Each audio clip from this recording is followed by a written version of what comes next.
अस्सलामुअलैकुम। उम्मीद करता हूँ दोस्तों आप सब खैरियत से होंगे। अच्छा, आज हम MGT 401 की एक असाइनमेंट का सलूशन प्रिपेयर करेंगे जिसमें हमें ट्रायल बैलेंस दिया गया है और हमने प्रॉफिट एंड लॉस अकाउंट और बैलेंस शीट बनानी है। ठीक है। अच्छा, प्रॉफिट एंड लॉस अकाउंट, इसको हम परफॉर्मेंस स्टेटमेंट भी कहते हैं और फाइनेंशियल पोजीशन को हम बैलेंस शीट कहते हैं। तो चलें हम स्टार्ट करते हैं सॉल्यूशन प्रिपेयर करना। सबसे पहले प्रॉफिट एंड लॉस अकाउंट बनाते हैं। Profit and loss account. अच्छा, ये ट्रायल बैलेंस है हमारे पास। ट्रायल बैलेंस की ये डेबिट साइड है और ये हमारे पास क्रेडिट साइड हो गई। ट्रायल बैलेंस की डेबिट साइड पे एसेट्स और एक्सपेंसेस आते हैं और ट्रायल बैलेंस की क्रेडिट साइड पे लायबिलिटीज, इक्विटीज और रेवेन्यू आती है हमारे पास। अच्छा, ये है ट्रायल बैलेंस 2021 का 31 दिसंबर को। रिक्वायरमेंट हमारी क्या है कि prepare statement of profit and loss account for the end of year 31 December 2021 and financial position 31 December 2021। तो प्रॉफिट एंड लॉस अकाउंट में सबसे पहले हमारे पास क्या आता है? सेल्स। ठीक है, सेल्स हमारे पास कितनी है? 600,000। अच्छा, 600,000 हमारे पास सेल्स आ गई। इसमें से हम लेस करेंगे कास्ट ऑफ गुड्स सोल्ड।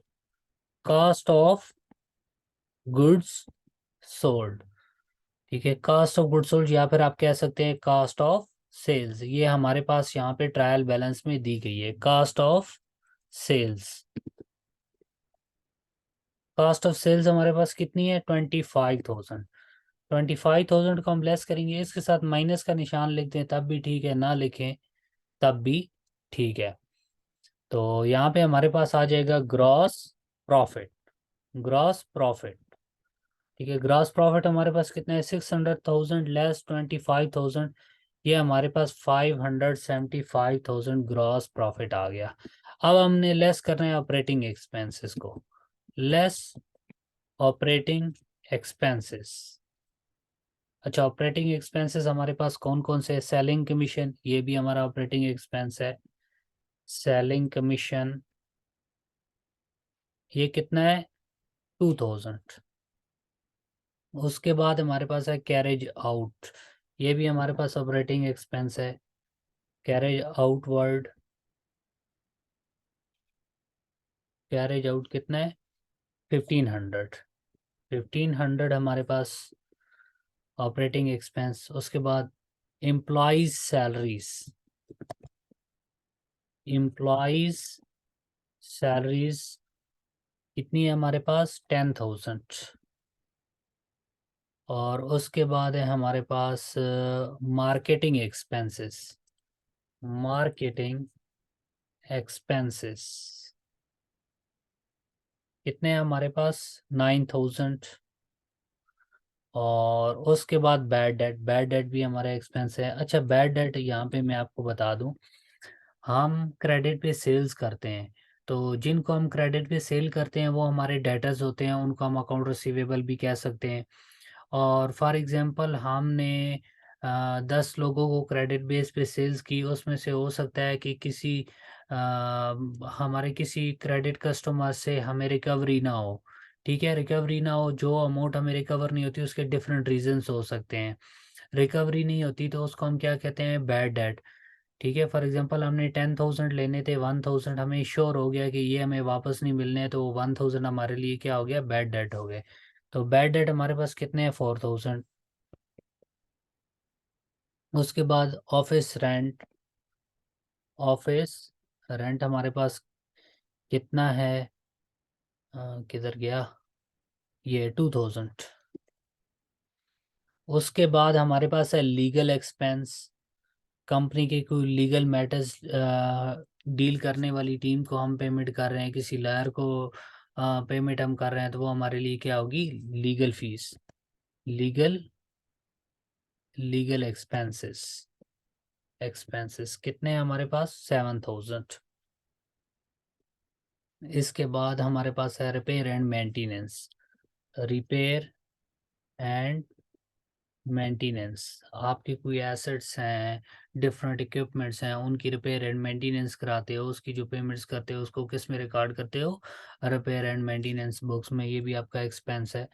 उसके बाद इंटरेस्ट एक्सपेंस है, टैक्स एक्सपेंस है, प्रॉपर्टी ये फिक्स एसेट है, इंटेंजिबल एसेट ये भी हमारा एसेट है, लॉन्ग टर्म इन्वेस्टमेंट एसेट है, कैश ये भी एसेट्स हैं हमारे पास। अच्छा ये हमारे एक्सपेंसेस आ गए।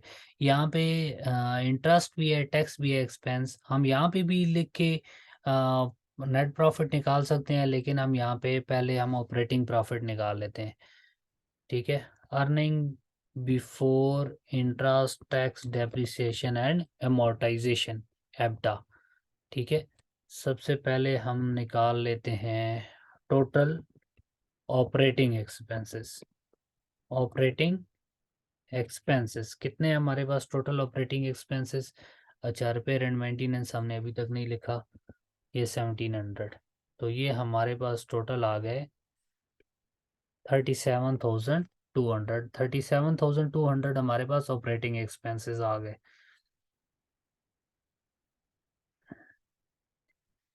अच्छा, इसके बाद है जी हमारे पास एब्टा कितना है, earning before interest tax depreciation and amortization। अच्छा, इसको हम आउटर कॉलम में ही लिख लेते हैं। ठीक है,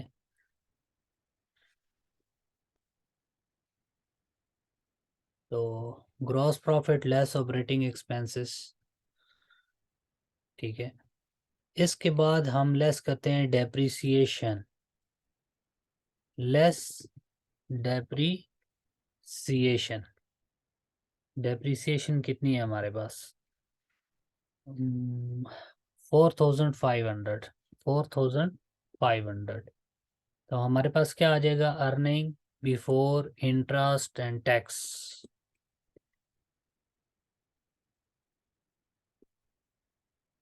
ठीक है, अच्छा इसके बाद हम लेस करते हैं इंटरेस्ट को। ठीक है, इंटरेस्ट हमारे पास कितना है, इंटरेस्ट एक्सपेंसेस 1,200 लेस इंटरेस्ट। अच्छा, ये इंटरेस्ट क्या चीज़ होती है? आपने लोन लिया हुआ है, ठीक है, बैंक से लॉन्ग टर्म के लिए लोन लोन लिया हुआ है आपने, उसके ऊपर आप इंटरेस्ट पे कर रहे हो, वो आपका एक्सपेंस है, वो भी आपने यहाँ पे लेस करना है। ठीक है, और ये डेप्रिसिएशन क्या है, आप फिक्स एसेट परचेज किए, बिल्डिंग मशीनरी इक्विपमेंट्स व्हीकल्स, जब आप उनको यूज़ करते हो तो उनकी वैल्यू में कमी आती है, जो वैल्यू में कमी आती है उसको हम क्या कहते हैं, डेप्रिसिएशन। अब डेप्रिसिएशन के डिफरेंट मेथड हैं, स्ट्रेट लाइन डेप्रिसिएशन मेथड जिसे हम फिक्स इंस्टॉलमेंट मेथड भी कहते हैं, फिर डिक्लाइनिंग मेथड है जिसे हम रिड्यूसिंग बैलेंस मेथड भी कहते हैं, डिमिनिशिंग बैलेंस मेथड भी कहते हैं, रिटर्न डाउन वैल्यूड मेथड भी कहते हैं। ठीक है, इसके अलावा डबल डिक्लाइनिंग मेथड है। ठीक है, डिफरेंट मेथड्स हैं डेप्रिसिएशन के जो कंपनी यूज़ करती है। ठीक है, मोस्टली आप ये कंसिडर कर लें कि for example straight line depreciation use हो रहा है, उसके अकॉर्डिंग डेप्रिसिएशन कैलकुलेट की जाती है फिक्स एसेट्स पे, और वो एक्सपेंस बन जाती है जो प्रॉफिट एंड लॉस अकाउंट में रिकॉर्ड होती है। अच्छा, इंटरेस्ट को हम लेस करेंगे यहाँ पे, जो लोन्स के ऊपर हमने पे किया 1,200। अब हमारे पास आ गया अर्निंग, अर्निंग बिफोर टैक्स, इसको आप प्रॉफिट बिफोर टैक्स भी कह सकते हो। ठीक है, अब नेक्स्ट हम चेक करते हैं कि टैक्स कितना है, लेस टैक्स एक्सपेंस। अच्छा, टैक्स एक्सपेंस क्या होता है? जैसे इनकम टैक्स है पाकिस्तान में, किसी भी कंपनी की जब इनकम होती है तो उस इनकम पे जो स्लैब मुकर्रर की जाती है इनकम टैक्स ऑर्डिनेंस के अकॉर्डिंगली, उतना टैक्स पे करना पड़ता है कंपनी को इनकम पे, तो वो भी यहाँ पे लेस करना है। जो अर्निंग हुई है ना इनकम बिफोर टैक्स, इसके ऊपर टैक्स पे करना है। टैक्स कितना पे करना है? Tax expense 3,200। यहाँ पे हमारे पास कैलकुलेटेड दिया गया है, अगर कैलकुलेटेड ना होता, हमें कैलकुलेट करने के लिए परसेंटेज दी जाती तो हम उसके अकॉर्डिंगली कैलकुलेट कर लेते। अच्छा जी, अब हमारे पास है प्रॉफिट, प्रॉफिट आफ्टर टैक्स, और you can say earning after tax. कितनी है हमारे पास? 528,900 ये आपका आ गया जी नेट प्रॉफिट।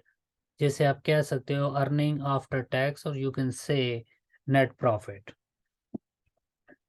अच्छा फॉर्मेट आप ये वाला यूज़ करें या फिर आप ओरिजेंटल फॉर्मेट यूज़ करना चाहते हैं वो यूज़ कर लें।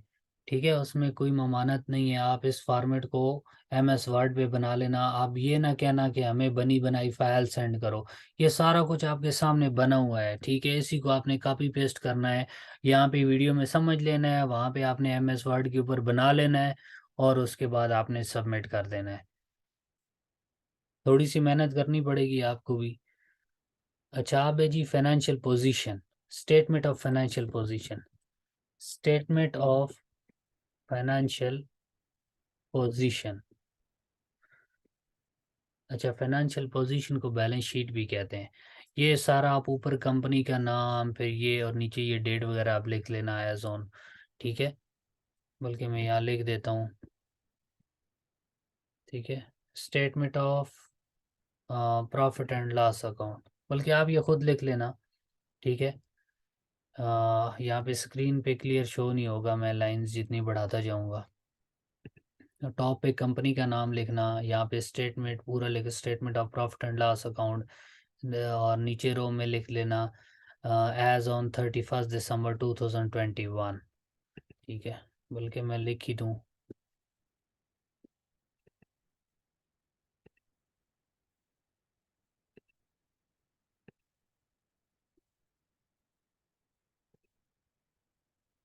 एज ऑन 31 दिसंबर 2021।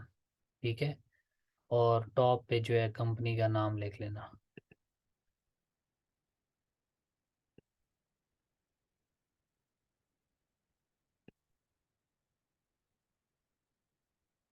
इसी तरह यहाँ पे भी मैं लिख देता हूँ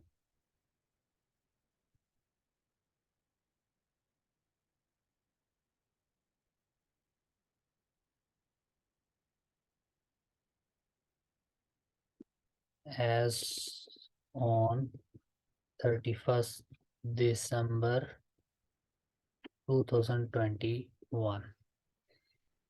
अच्छा अब हम बनाते हैं जी बैलेंस शीट। ठीक है, चलें फॉर एग्जांपल सबसे पहले हमारे पास आ गए current assets. Current assets, current assets में हमारे पास क्या क्या है जी?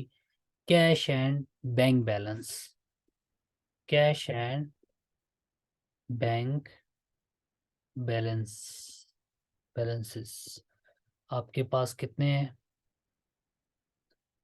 150,000। अच्छा यहाँ पे आप करेंसी का साइन लिख लेना। ठीक है, ये छोटे छोटे काम आपने खुद कर लेने हैं जब MS वर्ड के ऊपर आप बना रहे होगे। अच्छा इसके बाद है इन्वेंट्रीज। इन्वेंट्रीज भी आपके लिए क्या है? करंट एसेट्स है। इन्वेंट्रीज कितनी है? 10,000। और उसके बाद आपके पास है, अच्छा जी करंट एसेट, एसेट दो तरह, लॉन्ग टर्म ऐसे ये मीन के फिक्स एसेट्स और करंट एसेट्स। फिक्स एसेट वो जिनकी लाइफ मोर देन 1 ईयर हो, जैसे बिल्डिंग, मशीनरी, व्हीकल्स, इक्विपमेंट्स वगैरह। करंट एसेट वो जिनकी life 1 year less than 1 year हो। ठीक है, शॉर्ट टर्म पीरियड के लिए हो, जैसे कैश है, बैंक है, इन्वेंट्रीज है। ठीक है, प्रीपेड एक्सपेंसेस हैं। अच्छा यहाँ पे आपके पास cash and bank current asset है, इन्वेंट्रीज करंट एसेट है, और हमारे पास यहाँ पे अ, कोई करंट एसेट नहीं है। ठीक है, total current assets,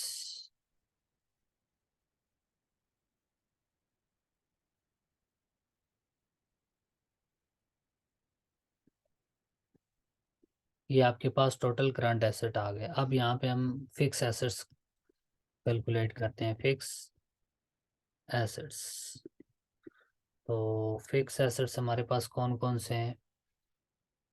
property, plant and equipments, ये आपके पास फिक्स एसेट है। Property, plant, plants and equipments.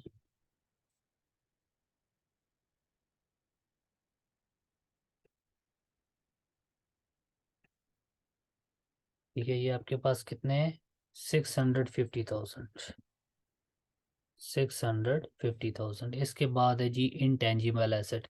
ये भी आपके लॉन्ग टर्म एसेट्स हैं।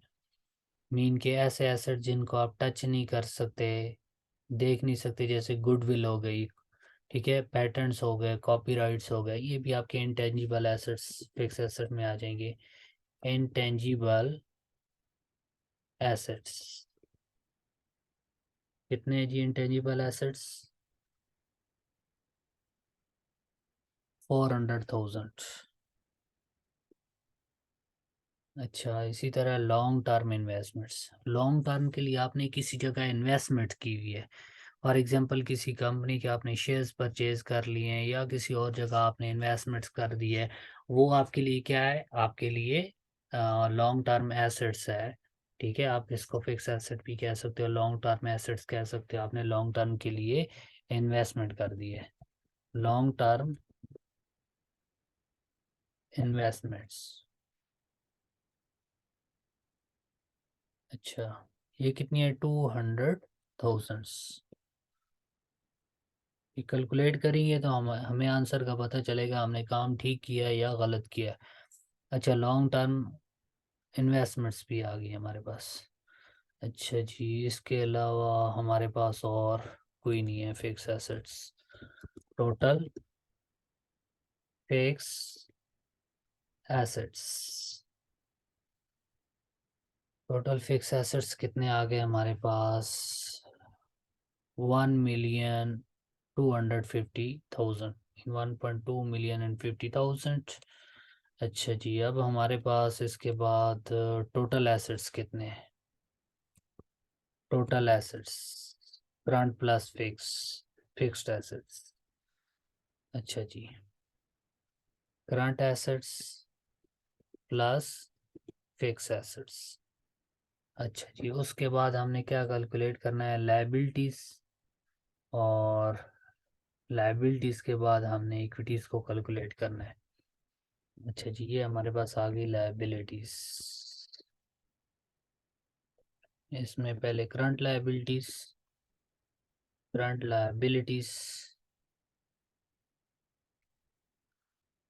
लायबिलिटीज वो लायबिलिटीज जिनकी लाइफ 1 ईयर और लेस देन 1 ईयर हो। मीन के विद इन 1 ईयर आपने जिसकी अदायगी कर देनी है। अच्छा, इसमें आपके पास है करंट लायबिलिटीज में। अच्छा, ये आपकी क्रेडिट साइड पे होंगी। तो paid up capital, retain earning, long term loan, debentures. अच्छा, ट्रेड पेएबल। ट्रेड पेएबल क्या है आपके लिए? करंट लायबिलिटी है। आपने क्यों क्रेडिट पे परचेजेस किए हैं, उनकी आपने पेमेंट करनी है। तो ये आपके पास कितने हैं ट्रेड पेएबल? 20,400। 20,400। इसके बाद शॉर्ट टर्म लोन है। आपने शॉर्ट टर्म मीन 1 ईयर के लिए और लेस देन 1 ईयर के लिए लिया है लोन, तो ये आपने वापस करना है। Short term loan with in 1 year, ये कितना है आपका? 8,000। 8,000। इसके बाद आपके लिए ये बस दो हैं आपकी current liabilities. Total current liabilities.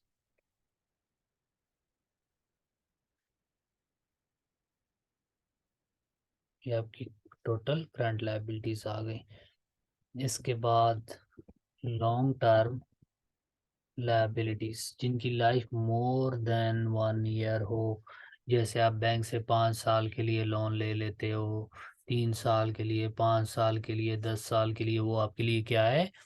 Long term liabilities है। अब यहाँ पे कौन कौन सी है लॉन्ग टर्म लायबिलिटीज हमारे पास? अच्छा, long term loan 5,500। Long term loan 5,500। उसके बाद है डिबेंचर्स। डिबेंचर्स भी लॉन्ग टर्म लायबिलिटी है। डिबेंचर्स ये भी लोन है आपका। Long term liability 400,000। 400,000। एंड अच्छा जी, ये आपके पास आ गई total. Total long term liabilities.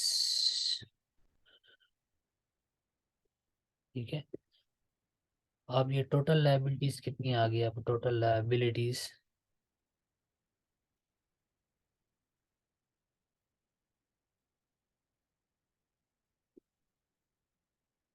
433,900।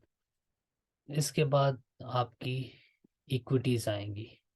अच्छा, बैलेंस शीट की दो साइड होती हैं, एसेट्स एंड दूसरी साइड क्या है? Liability plus equities. एसेट आपने कैलकुलेट कर लिया, अब लायबिलिटी आ गई, अब हमने इक्विटीज को कैलकुलेट करना है।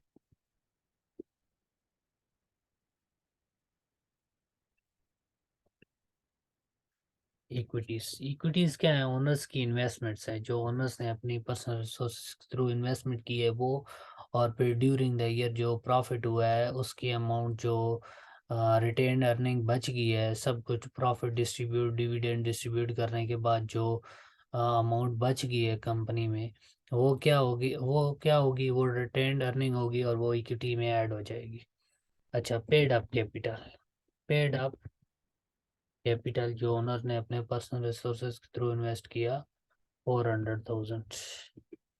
अच्छा जी, उसके बाद रिटेन्ड अर्निंग है। अच्छा, रीवैल्यूएशन सरप्लस। रीवैल्यूएशन सरप्लस का मतलब है जो आपके फिक्स एसेट हैं उनकी रीवैल्यूएशन की गई है, तो उससे पता चला है कि उनकी वैल्यू बढ़ गई है, तो उसके लिए एक सेपरेट अकाउंट क्रिएट कर लिया जाता है, रीवैल्यूएशन सरप्लस। रीवैल्यूएशन सरप्लस क्या है?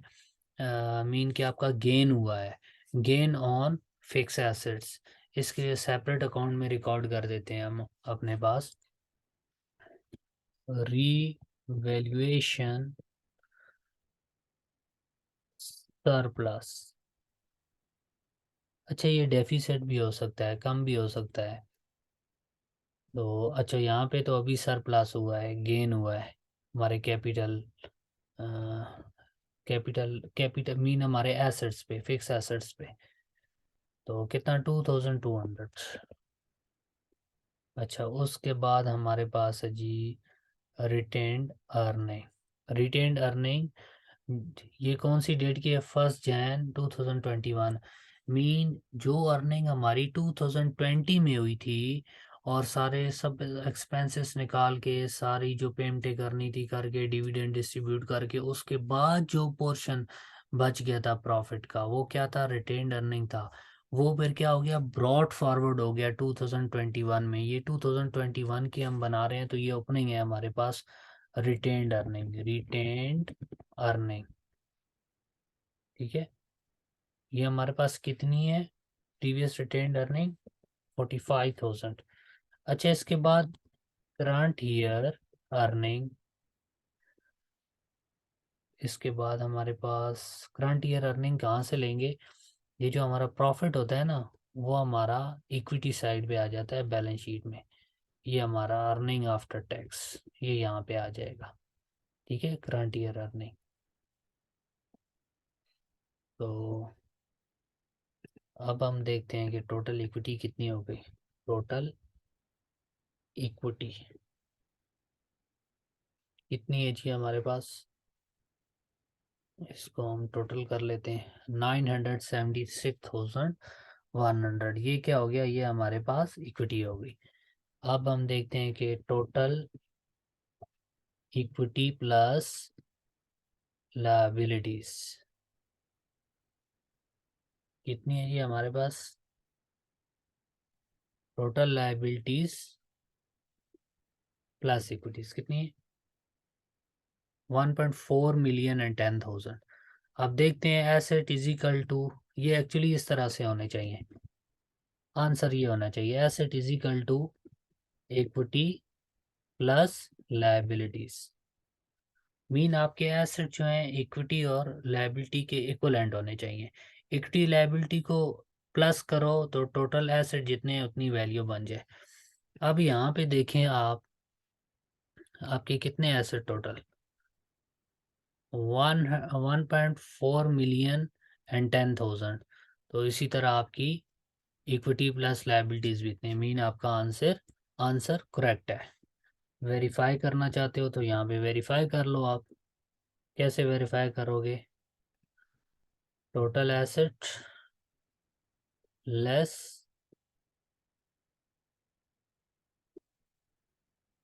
Equity plus liability.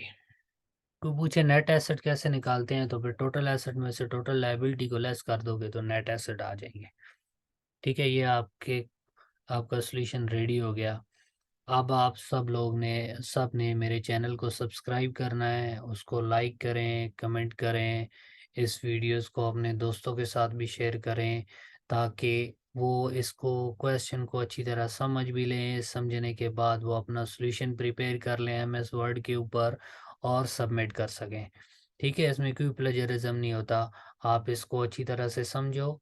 ठीक है, समझना बहुत ज़रूरी है, ताकि पेपर में आपका क्वेश्चन अगर आ जाए इससे रिलेटेड तो आप उसे सॉल्व कर सको। अगर मैं ओनली आपको असाइनमेंट का सॉल्यूशन बना के इसी तरह दे देता तो आपको इसकी समझ ना आती, आपकी आपकी तैयारी ना होती। तो ये है जी प्रॉफिट एंड लॉस अकाउंट। ठीक है, उसके बाद है बैलेंस शीट। बैलेंस शीट को हम फाइनेंशियल पोजीशन कहते हैं। जो प्रॉफिट एंड लॉस अकाउंट होता है वो बिजनेस की परफॉर्मेंस को शो करता है एक पीरियड में। ठीक है, उसकी परफॉर्मेंस को जैसे आप 2021 का प्रॉफिट एंड लॉस अकाउंट बनाते हैं तो आपको 2001 के बिजनेस की परफॉर्मेंस का पता चलता है, किस तरह आपने परफॉर्म किया है, कितनी रेवेन्यू हुई है, कितने एक्सपेंसेस हुई हैं, कितने प्रॉफिट्स हुई हैं आपके। इस तरह फिर फाइनेंशियल पोजीशन, बैलेंस शीट जो है वो बिजनेस की फाइनेंशियल पोजीशन को बताती है कि आपकी बिजनेस की हेल्थ कितनी है, क्या पोजीशन है, कितने एसेट्स हैं, कितनी लायबिलिटीज़ हैं, कितनी इक्विटीज़ हैं। ये आपको बैलेंस शीट से पता चलता है। इससे रिलेटेड आपके एमसीक्यूज भी आ सकते हैं। बिजनेस की परफॉर्मेंस का पूछे तो वो प्रॉफिट एंड लॉस अकाउंट है, या फिर उसे इनकम स्टेटमेंट भी कह सकते हैं।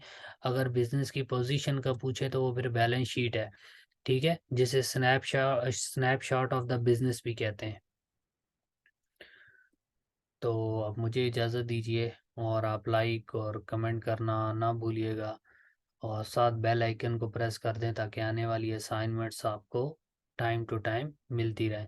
क्योंकि मैंने कुछ असाइनमेंट ऐसी हैं जिनका सॉल्यूशन बना के अपलोड करना है, और इंशाल्लाह बहुत जल्द आपको वो वीडियो यूट्यूब पे मिल जाएगी। Thank you. अल्लाह हाफिज़।